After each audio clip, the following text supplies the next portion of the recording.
Greetings to all our viewers tuning into our channel. Today, I want to begin with a story that may seem familiar to everyone, yet it's quietly hiding in plain sight. A story that, on the surface, appears quite ordinary. A country purchases fighter jets, modernizes its military, invests in national security.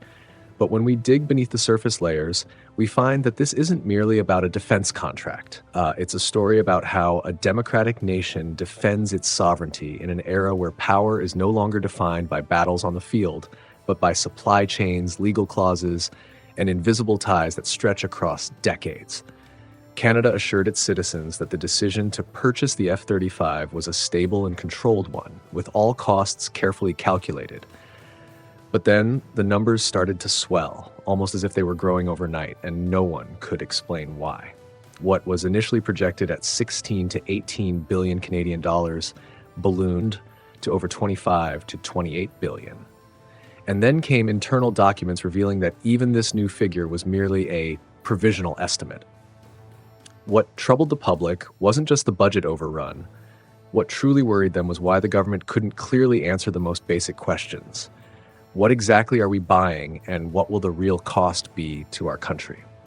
For a nation like Canada, one that takes pride in its transparency, to be unable to answer such fundamental questions, this is no longer just a story about defense spending.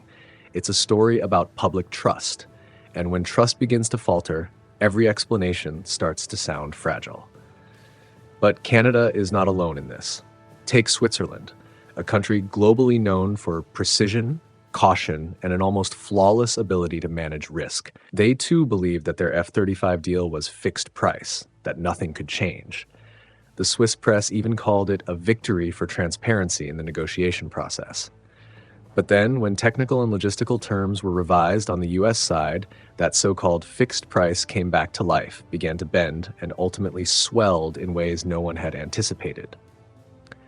That shock forced Switzerland to hold hearings, publish audit reports, and answer questions they should have been asking from the start. And this is where Canada begins to see its own reflection in the mirror of Switzerland, a wealthy democracy with a sophisticated administrative system, yet still caught off guard by vague terms in a massive military program. So the real question becomes, if even Switzerland, the gold standard of precision, couldn't keep a fixed price under control, what makes Canada think it can? And that's when we turn the page to a more critical chapter of this story, where Switzerland becomes the first lesson and perhaps the clearest warning that sometimes in the world of modern defense, the things labeled fixed may be the most fragile of all. To understand why, we need to move on to the next part of the story, when a fixed price turns out to be anything but fixed. Switzerland entered the F-35 program with near total confidence that it had locked down every possible risk. Parliament proudly told its citizens that the price was fixed, that no one, not even the United States, could change that figure. A nation famous for counting every franc and enforcing rigorous financial procedures truly believed it had just purchased certainty.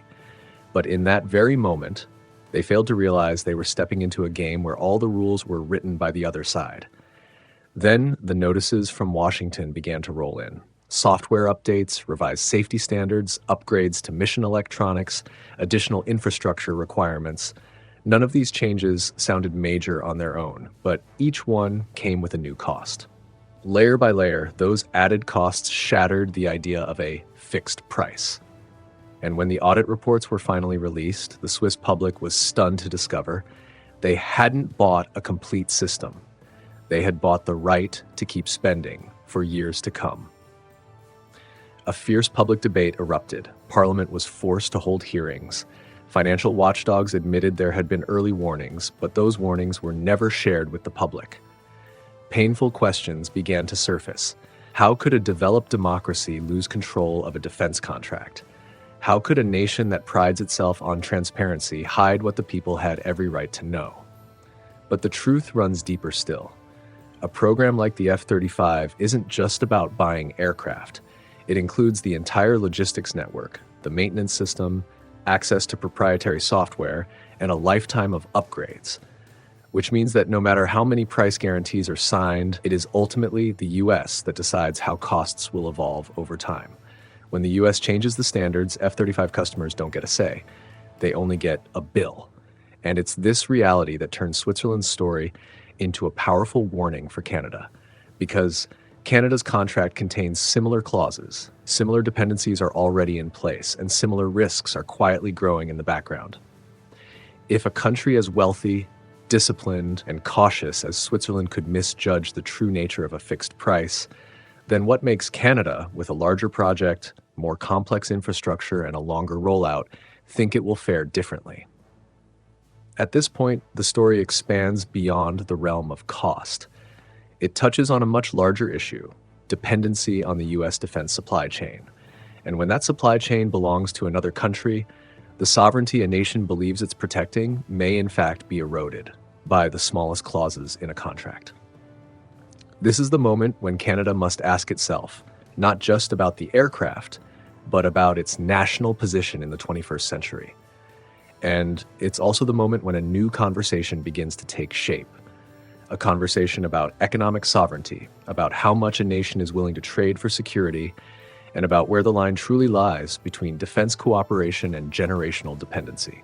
When Canada announced a comprehensive review of the F-35 program, many assumed it was merely a technical exercise, a routine audit by a new government. But the deeper we dig, the clearer it becomes. This isn't just about double-checking a bill. It's the beginning of a much broader conversation. A debate about economic sovereignty, about national standing for pay, about the fundamental question of who Canada wants to be in an era where power is no longer measured by the number of weapons, but by the ability to control technology and supply chains. Prime Minister Mark Carney asked a question that, for years, no one had dared to raise. Why is Canada spending tens of billions of dollars on a system whose production value lies almost entirely outside the country? Why does a nation with a major aerospace industry, home to Bombardier, Pratt & Whitney Canada, Magellan, and others, not see a proportional benefit from a program it helped support from the early days? And more importantly, why should Canada accept decades of dependency on the United States for every aspect of operating the F-35? These questions immediately opened up a new perspective for the public. People began to realize that purchasing the F-35 wasn't just a matter for the Air Force. It was about the future of Canada's industrial landscape.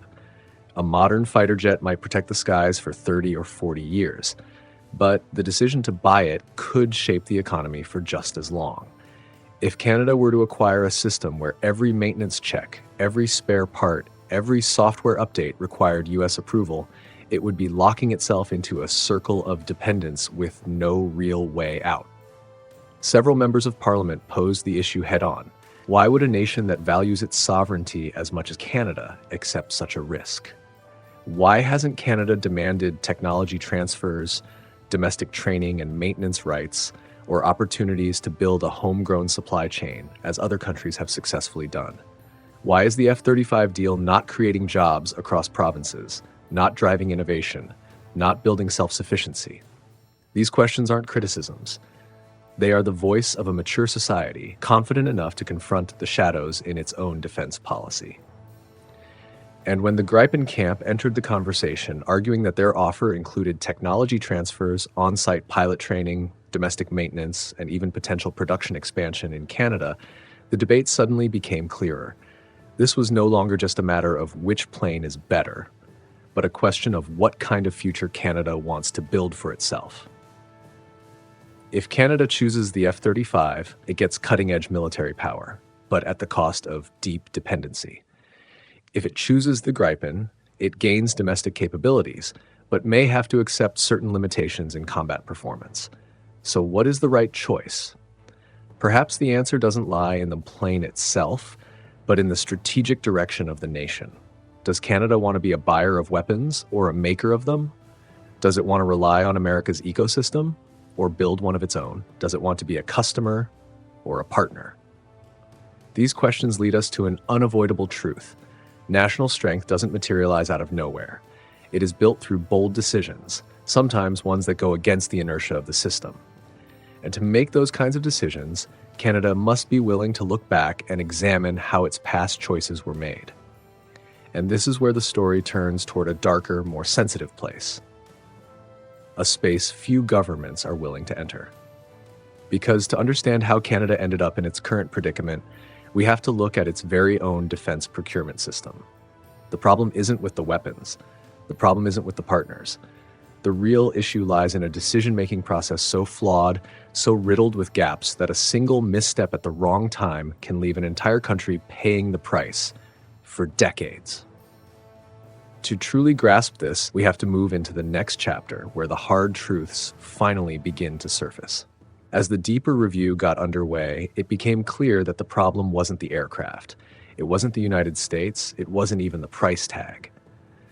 The issue lay within Canada's own decision-making system, a system that, while seemingly modern, transparent, and data-driven, revealed itself under scrutiny to be riddled with blind spots, biases, and unchecked assumptions that no one took full responsibility to question. In multiple internal reports, engineers and technical experts had issued early warnings that infrastructure costs were likely being dangerously underestimated. Training facilities were deemed insufficient for a new generation of fighter jets.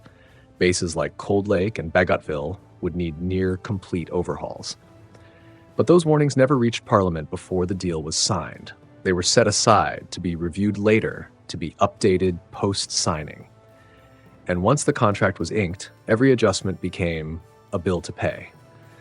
Pilot training, a critical element of any Air Force program, was also portrayed through overly optimistic projections. Simulations suggested Canada would have enough trained pilots to operate its fleet within the first year of delivery. But real-world assessments later showed the number would be closer to half. No one had tried to cover it up, but no one had the courage to stand up and say, "These forecasts aren't realistic." The entire system operated under a dangerous kind of inertia. Once a department had settled on the F-35, every bit of data that followed was subtly shaped to fit that choice. Two powerful biases began to take hold. The first, technological bias, the belief that the most advanced system is always the right choice, regardless of cost. The second, institutional bias, the tendency for a machine already set in motion to justify its path rather than stop and reassess.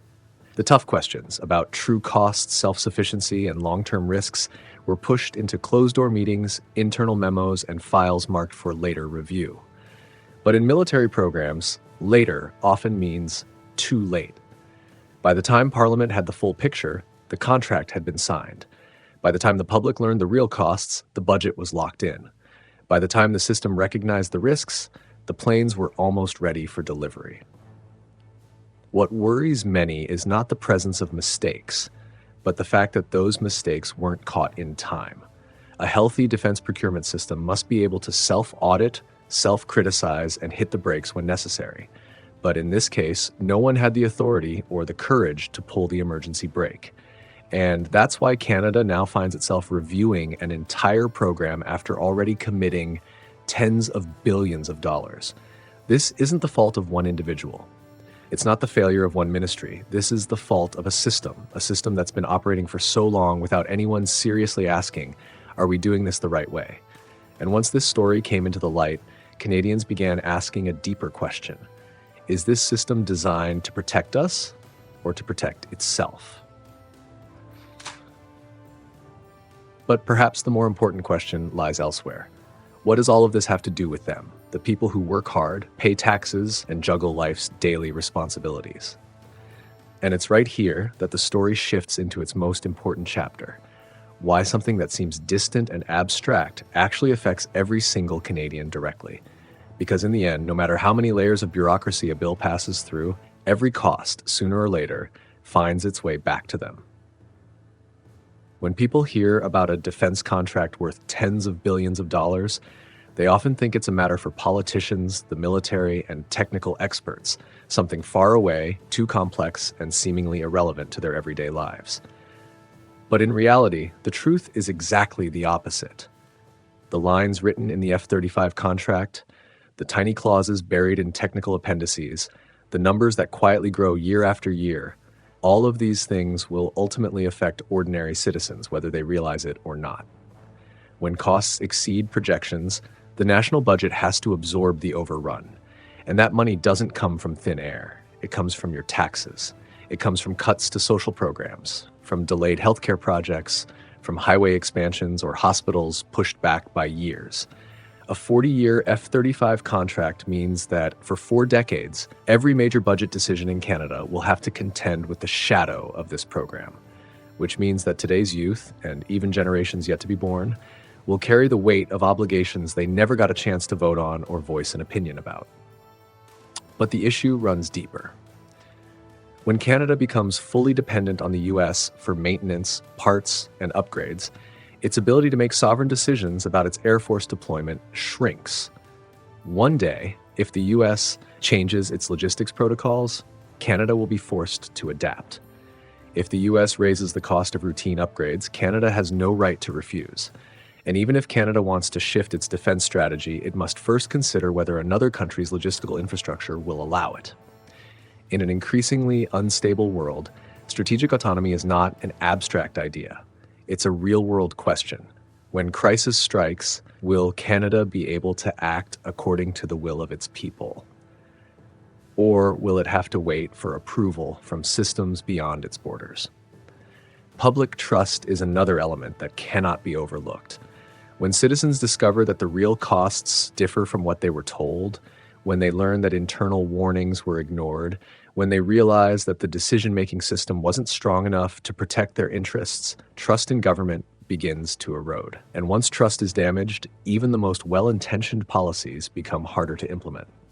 A country doesn't only defend itself with weapons, it defends itself through unity and the confidence of its people. Looking at Switzerland, the aftermath of the fixed price shock made this painfully clear. Trust in government plummeted. Referendums became increasingly contentious. Every defense-related decision came under intense scrutiny. When trust is broken, a country shifts into a state of internal defensiveness, even against itself. And that's precisely what makes Canada's story more urgent than ever. This isn't just a budget calculation or a technical procurement decision. It's a test of Canada's ability to uphold transparency, accountability, and sovereignty at a national level. Citizens deserve to know what they're paying for, what their country is committing to, and whether the system is functioning as it should. But to understand why all of this is happening, we must step back and look deeper into the architecture of the system itself, because every failure has a root cause, and those roots don't lie with the politicians or the engineers. They lie within the complex, overlapping, and in some cases outdated mechanisms that prevent timely recognition and management of risk.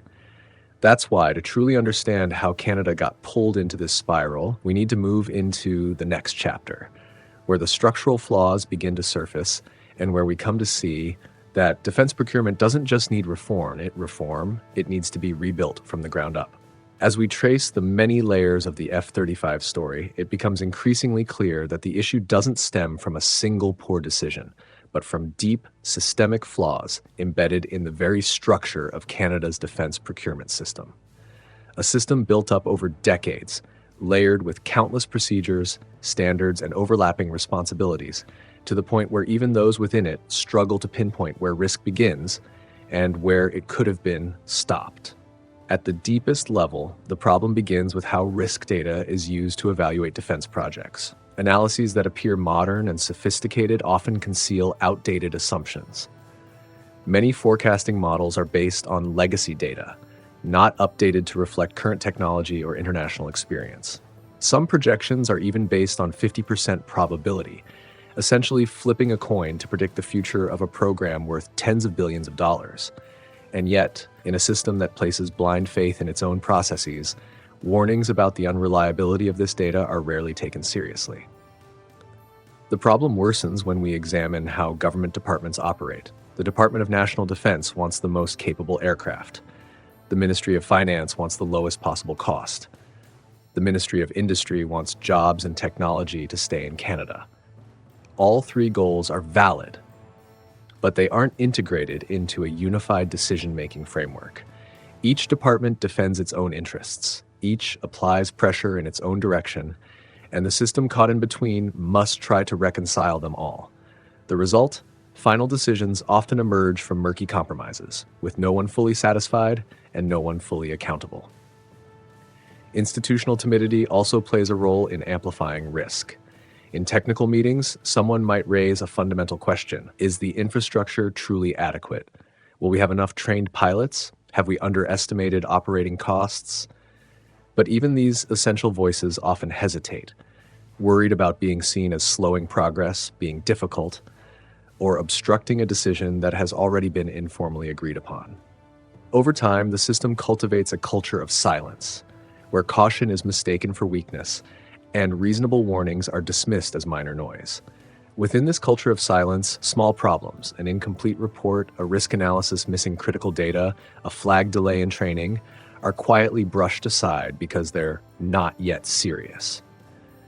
But it's precisely these not yet serious issues that, when left to accumulate over years, grow into structural failures too large to fix. By the time the program reaches a point where too much has been invested to turn back, every flaw discovered becomes purely descriptive, no longer something that can alter the course. And that is how a defense contract worth tens of billions can be signed while critical risks remain unaddressed. Not because of incompetence, not because there aren't skilled people involved, but because the system itself doesn't create an environment where warning signs can be acted upon. It excels at completing procedures, but fails to question whether those procedures are still fit for purpose. Looking back, a paradox emerges. Canada may possess some of the most advanced military technology in the world, yet the system tasked with managing it runs on an outdated bureaucratic foundation, one that lacks the agility to handle complex, high-stakes projects. Fighter jets can be upgraded with new software regularly, but the procurement system hasn't kept pace. And that's why every conflict, every mismatch, every risk only surfaces long after it should have. But the story doesn't end here, because as long as these structural flaws continue unchecked, the people who ultimately pay the price are the public, the ones funding every mistake, yet often the last to learn the truth. And this is where the story enters its most crucial chapter, the question of whether Canada can repair or even rebuild its system to ensure that these mistakes aren't repeated in the future. Today, Canada stands at a crossroads more consequential than any single defense program, because this is no longer just a question of choosing between the F-35 and the Gripen. It's no longer about cost or technology or the numbers presented in a government report. What's truly on the table now is Canada's strategic identity. Who do we want to be over the next 40 years? And what level of autonomy do we want our children and grandchildren to inherit? A weapons decision doesn't just determine combat capabilities. It sets the course for our economy, our industry, our workforce, our budget, and most importantly, it defines how much freedom a nation can maintain when crisis hits. The F-35 may deliver superior power, but it comes with deep dependency. The Gripen may offer a path to technological self-reliance, but it demands unwavering vision and courage. And between those two paths, Canada must ask itself a question few nations dare to confront. Do we buy weapons to be stronger or to feel safer? And can we ever truly feel safe when that strength rests in the hands of another country? A mature democracy is not defined by choosing the safest option, but by its ability to confront the truth, even when the truth is uncomfortable, even when it demands difficult choices. The F-35 review is not a sign of weakness. It's a sign of maturity. An admission that the time has come for Canada to inspect the very foundations of its decision-making system, to re-ask questions we thought had been answered, and to be brave enough to change course before the cost of silence becomes too great.